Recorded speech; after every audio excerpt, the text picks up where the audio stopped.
Dhageettii fi dhiibbaa qabaachaa ture tokkotti murtoowwan Jawaar Mohaammed dabarsuun dhiibbaa qabaatu daran murteessaadha jedha hayyoon kitaaba Jawaar gulaalaa jiru.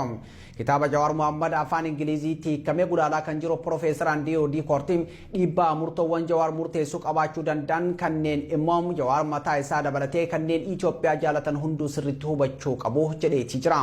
Profeesar Andrew D. Kortim Itoophiyaatti initiative Neighbor Love Movement yookaan ammoo ollaa kee jaaladhu jedhu hundeessee waa'ee naamusaa amala gaarii jaalalaa fi walta'iinsa ilmaan namaa barsaa ture jira. Abrahaam Birruu gabaasa bal'aa dhimma kanarratti qopheessee jira. In 2011, this was before he was well known and before he had 2.6 million Facebook followers. At the time, I was a PhD student at the University of Chicago, and I had read some of Jawar's online writings. And we began a brief correspondence, and Jawar was kind to share some of my writings on Facebook. Professor Andrew D. Kortim jedhama.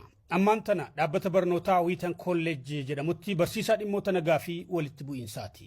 Namni kun hayyuu barnoota amantaatiisi. Hayyuu dhimmoota akka naamusaa, amala gaarii fi hariiroo gaarii ilmaan namaa irratti haasaa gochuu fi barreessuun beekamudha. Dhaabbata miti mootummaa Neighbor Love Movement warraaqsa ollaa kee jaaladhu jedhamu bara 2019 Itoophiyaa keessatti nama hundeesse. Jaarmiyaa gara laafummaa tasgabbii fi haqa jajjabeessuudha. Yaada ollaa kee jaaladhu jedhu kana duudhaa amantaa kiristaanaa diina kee jaaladhu jedhu irraa madagsuu kan himu Profeesar Andrew D. Kortim karaan kun karaa addunyaa teenya ammeenya irraa baraaru jedha. Leenjii garaagaraatis ni kenna. Itoophiyaatti waltajjii uumuun barnoota amantaa yookiin tiyoolojii, duudhaa waliin jireenyaa fi hooggansaas ni barsiisa. Waa'ee hariiroo amantaa fi poolitikaa, kabaja namummaa, humna wal jaalalli uummata gidduutti qabuu hedduu barreessee jira Itoophiyaatti. Profeesar Andrew D. Kortim yeroo ammaa kitaaba xiinxalaa siyaasaa Jawaar Mohaammed kan afaan Ingiliziitti hiikamee akka gulaaluuf nama Jawaar filatedha.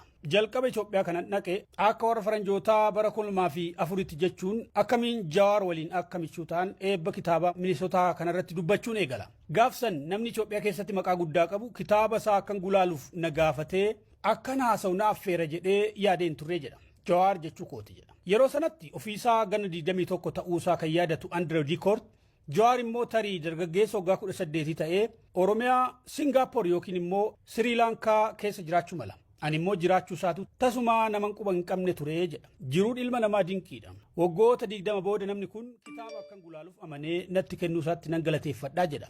No regrets. Reflections on my journey and the Qeerroo struggle. Hin gaabbu. Yaadannoo imala jireenyaa kiyyaa fi qabsoo qeerroo. Jawaar faana waggaa 14 dura bara 2011 yeroon ofii koo Yuunivarsiitii Chicaagootti PhD baradhu wal barre. Barruuwwan isaa karaa Facebook isaa dubbisaan ture. Boodarra barruuwwan koos karaa Facebook innumtuu qoqqoodaa ture jedha. Bara 2018 yeroon initiative koo Neighbor Love Movement jalqabuuf sochii eegale. Bara 2018 initiative koo Neighbor Love Movement jalqabuuf sochiin eegale. Ergaan initiative kanaa nama baay'ee hawwate. Nama walitti fida. Namni hunduu waliif diina osoo hin taane ollaadha jedha. Hojii kana magaalaa Dirree Dhawaarraa eegalchiisuuf hin kaka'e. Yeroo sanatti walitti bu'iinsa uummataa tureen namoonni hedduun Jigjigaa irraa buqqaanii gara magaalaa Dirree Dhawaa dhufaa turan. Galma bulchiinsa magaalaa Dirree Dhawaa dargaggootaan guutametti akkan barsiisuun affeeran. Galma sanatti maaliif akka diina keenya balleessurra jaalachuu akka qabnuun dubbadhe. Dhuma waltajjii sanaatti shamarreen Firdoosaa jedhamtu takka na bira dhufte. Fuula ishee bareedutti hijaaba marattee jirti. Kaka'umsa ishee nan yaadadha. Haa aartu haa gammadduu garuu hin beeku. Waan yaaddes hin beekne. Jecha isheen naan jette kana garuu hin dagadhu. Dr. Andrew akka diina keenya jaalannu namni tokkollee asiin dura nutti hin beeku. Har'aa kaasee diina koo nan jaaladha. Warra kaanis akka diina isaanii jaalatan nan barsiisa naan jette. And I'll never forget, after I gave that talk, there was a young woman who came up to me with her beautiful hijab, and I could see that she was full of passion and energy. And I couldn't tell if she was angry with me or if she was excited. But she came up to me and she said words that I'll never forget. She said, Dr. Andrew, no one has ever told me to love my enemies before. But starting today, I will love my enemies and I will teach others to love their enemies. Kun dubbii jireenya koo keessatti boqonnaa haaraa natti agarsiisa ture. Of gaafachuun eegale. Itoophiyaatti dargaggoonni akka Firdoosaa walitti bu'iinsa ifatanii fi akka diina isaanii jaalachuu qaban takkaa hin dhagahin meeqa. Neeqatummoo ergaa kana dhaga'ee diina isaa jaalatee walitti bu'iinsa hambisa. Anaaf hiriyaan koo yaada kana qabannee Itoophiyaatti malle. Namuu diina keenya miti. Namuu ollaa keenya. Ollaa kee akka mataa keetti jaalladhu. Jawaar waliin michummaan koo kan eegale inni Itoophiyaa gallaani. Gaaffii fi deebii dheeraan isa waliin tolche.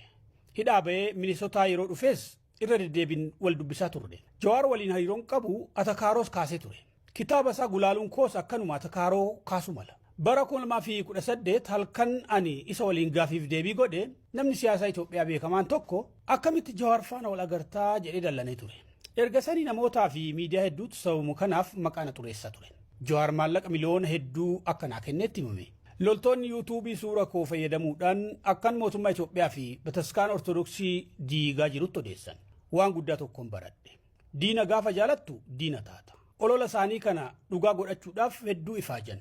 Akka Kendrick Drakein jedhee ture yeroo waa'ee koo sobuu dhaabde waa'ee kee isa dhugaa ani beeku himuu nan dhaaba. Kanaan gamatti michummaa kiyyaa fi ollaa koo Jawaar keessatti kanan dinqisiifadhu Jawaar nama iftoominaa haqaa fi tapha beekudha jechuudhaan amaloota Jawaareera. Bakka waliin galletti garaagarummaa keenya walii kabanyee haasawaa keenya itti fufna. Yaadonni koo kan inni mormu kan saas kanaan ani mormu ni jiru. Inni nama garaagarummaa yaadatti amanuudha. Nama kabajuusi. Kaaniif Jawaar ergamaa waaqaa yookiin fayyisaadha. Leenca, goota, mootii muudamedha. Kaaniif immoo seexana. Uumama akka bofaa, shoorkeessaa, diiyaabiloos bolol aangoo qabudha. Anaaf Jawaar lachuu miti. Jawaar ilma namaa waaqni uume tokkodha. Ollaa jaalatamaa michuu dogoggoruu danda'udha. Akkuma hunda keenya ji'uma 9 nama dhalatedha. Humna waaqni kenneef gaafatamummaan itti fayyadamuu nama qabudha. Kun hunda keenyaaf hojjeta. Waa'ee kitaaba gulaalaa jiru yoo dubbatu Profeesar Andrew Dikoort qabiyyee seenaa garaagaraa akka itti Jawaar barreesse ni dinqisiifata. Yaadota itti walii galuu fi wal mormuunis ni eera. Qeeqa mataa ofii qabaachuus dubbata. Jawaar guduunfaa kitaaba isaa keessatti lammiileen Itoophiyaa gaaga'amaa hamilee jabaa moral crisis keessa seenuu barreessa jira. Yeroo aangoon mootummaa dantaa nama tokko yookiin garee murtooftee tiksuuf oolu aangoon madda hammeenyaa balaafamaa ta'aa jedhee kaa'e. Karaan maraamartoo badii kana keessaa bahamuun ijaarsa sirna dimookiraasii ta'uu hime. Fedhii dhiphaa garee fi dhuunfaa cinatti dhiifnee mul'ata waloo biyyaa qopheeffachuu qabnaa jedha. Waggoota itti aananitti Jawaar humna yookiin hiree waan gaarii yookiin waan hamaa Itoophiyaatti uumuu qaba. Kun haala amala isaa murtoo inni dabarsuu fi akka itti taayitaa yookiin aangoo itti hubatu irratti hundaa'a. Bu'aa isaa immoo yerootu himaa jedha. Michuun Jawaar Profeesar Andrew Dikoort haasawaa eebba kitaaba Jawaar Minisootaa irratti haasaween. Ollaa keessan akka mataa keessanitti jaaladha. Namuu diina namaatii miti. Ollaa keenya ergaa jedhu dhumarratti dabarsee galatoomaa jechuun waltajjii irraa